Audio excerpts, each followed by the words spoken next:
Brighton and Hove Albion against Chelsea. One of those tricky away games in the Premier League. But there are some uncertainties over the fitness situations of a few players at Chelsea. The Blues will want to kick on from their impressive victory over Manchester City. And to find out everything you need to know about both sides ahead of the game, make sure you watch all of this preview.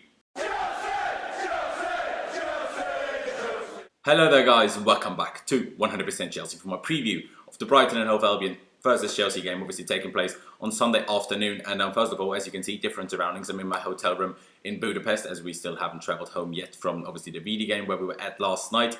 I do apologise if the audio isn't great because the room is a little bit echoey. But there's not much I can do about that right now. But yeah, I am looking forward to the game on Sunday. I mean, it's a Premier League game. Don't we all look forward to Premier League games? But before getting into the preview itself, there are a few things that I just have to mention first. Now, I assume that all of you would have heard by now about the allegations about both the racial abuse against Raheem Sterling last weekend against Manchester City and also the anti-Semitic chants at the VD game last night. Now, all I can really say about it is that everybody at the channel at 100% Chelsea, including myself, strongly condemns any sort of racism by anyone, whether that is Chelsea fans, fans of other clubs, or quite frankly, any person from any walk of life. Like, we just don't agree with it. I don't agree with it. It's just not on. And, it just had to be said. But, as depressing as those allegations are, let's get into the preview for the Brighton game on Sunday. And as always, starting it off by speaking about our opposition, and that, like I said about 3 times now, is obviously Brighton, who currently do sit in 13th on 21 points after 16 games so far, with 6 wins, 3 draws and 7 defeats, with a goal difference of -3, scoring 19 and conceding 22 goals. Now, they didn't actually have a great start to the season with just 1 win until October, although that 1 win, to be fair to them, was a 3-2 victory over Manchester United. But after that, things did certainly improve for them, get better for them, as they started to pick up a fair few wins against West Ham, Newcastle, Wolves, and then recently against Huddersfield and Crystal Palace as well. Although last weekend they actually lost 1-0 to Burnley, which, was the Clarets' first win since September, so, not a great result for Brighton. Although, according to their manager, Chris Hughton, they were pretty unfortunate to watch the game. I won't pretend to have watched that game like I didn't. Judging from highlights, seemed about a fair result. Maybe a draw would have been fairer, but, it didn't look like Brighton should have won. But obviously, I didn't see the whole game. So I can't really judge, kind of just trust their manager, I suppose. Now, talking about them a little bit more tactically, Brighton do most of the time seem to use a 4-4-1-1 formation. But they have also used a few other formations, especially recently, such as the 4-3-3 or also a 4-2-3-1. They do vary. What they will do against us, we'll just have to wait and see, I suppose. Maybe they'll go with a 5 at the back formation, maybe not. Just have to wait and see, I suppose. What we do know, though, is that centre-back Shane Duffy, a very important player for them, will be suspended, is not eligible to play against us after getting sent off 2 games ago, I think. We do also know that winger Jose Izquierdo is a doubt for the game. So basically, Chris Hughton said that they're hoping for him to train today, and they'll just have to wait and see whether he'll be fit for the game or not. But he did also say that the Iranian winger, really gonna try really hard to pronounce that name correctly, Jahan Baksh, I'm struggling there, the Iranian right winger basically, and also top scorer Glenn Murray are both back fully fit after recovering from their injuries. And Glenn Murray is obviously a hugely important player to them with 8 goals so far this season. He's definitely their biggest danger man and obviously their top goal scorer, especially because other than him, and also the suspended Shane Duffy from centre-back, none of their players, like not one, has scored more than 2 goals. So I'm not going to call them one-dimensional because that would be silly, but Murray certainly does pose the biggest threat in their team. Although I say that, they do also have Anthony Knockaert and also Solly March from midfield with 4 and 5 assists respectively to provide that threat from midfield. So it's not just Glenn Murray, but obviously, he kind of scores most of their assists, I guess. But yeah, they're still a good team, especially at home, only losing, 1 game at home all season long, and that was against Tottenham, so that is a game that is kind of like fair play to lose if you're Brighton, while also getting 4 of their 6 wins so far this season at the Amex Stadium as well. And they're defensively strong, tactically usually quite solid. I do quite rate Chris Hughton. I think he's a good manager. They're usually very organised, very tricky to break down, so it's never an easy game to play against them, especially at the Amex Stadium, even though obviously we won 4-0 last season, which I was at, scored a great goal there, didn't we?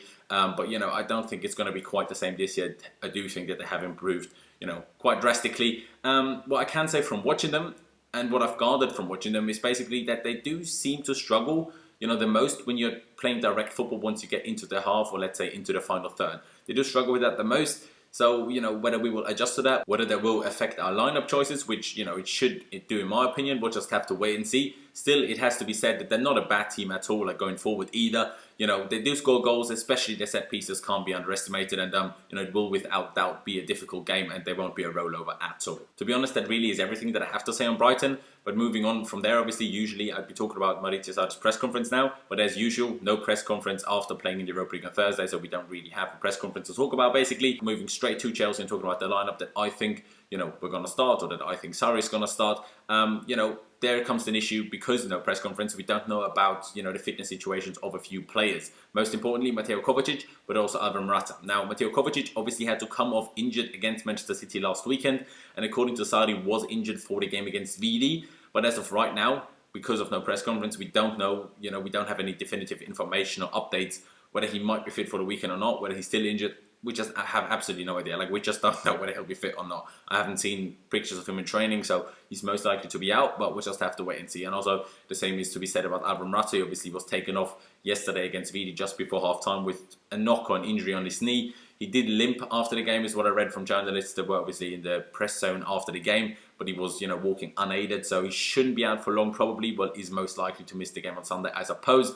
We'd also have some other injuries in Gary Cahill and Victor Moses. Well, again, we don't know whether they're actually injured for Sunday, but they were apparently injured for the VD game. You know, what their fitness situation will be for the weekend, we don't know, although let's be honest, neither of them will feature anyway, so it doesn't really make that much of a difference. But with those fitness uncertainties in mind, let's get to the lineup that I think Maurizio Sarri will put out on Sunday. Now, the 7 most defensive players, if you will, are kind of set in stone, unless there's surprise injuries, in my opinion.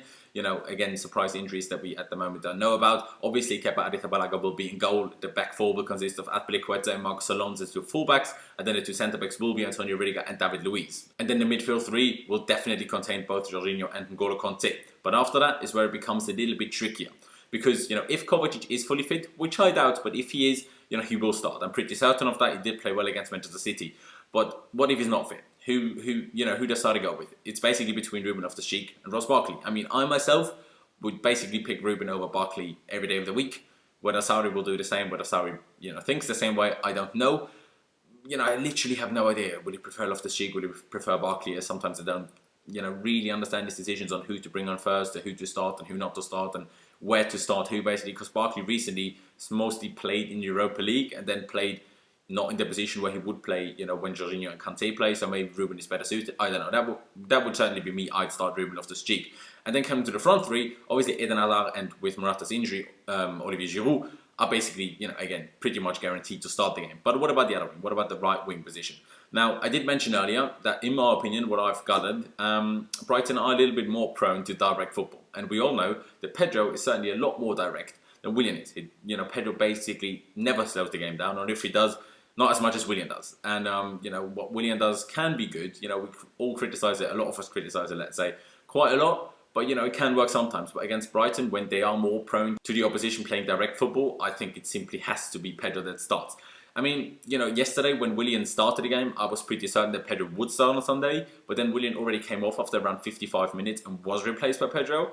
So there is still a chance of Willian starting again, but, you know, I'd hope and I think that Pedro will take that right wing spot. So yeah, Kepa Arrizabalaga in goal, then a back 4 of Azpilicueta, Marcos Alonso, Antonio Rudiger and David Luiz, then a midfield 3 of Jorginho, N'Golo Kanté and Kovacic if he's fit, and if not, then Loftus-Cheek, and then a front 3 of Eden Hazard, Pedro and Olivier Giroud is what I do think and hope that Maurizio Sarri will go for on Sunday. Now, tactically, as I pretty much say in every preview these days, it's going to be the same as it always is. You know, at least we're going to try the same thing we always try to do. Like, we're going to try to press, have most of the ball, pass the ball around, create chances, and, you know, obviously try and take them chances to win the game.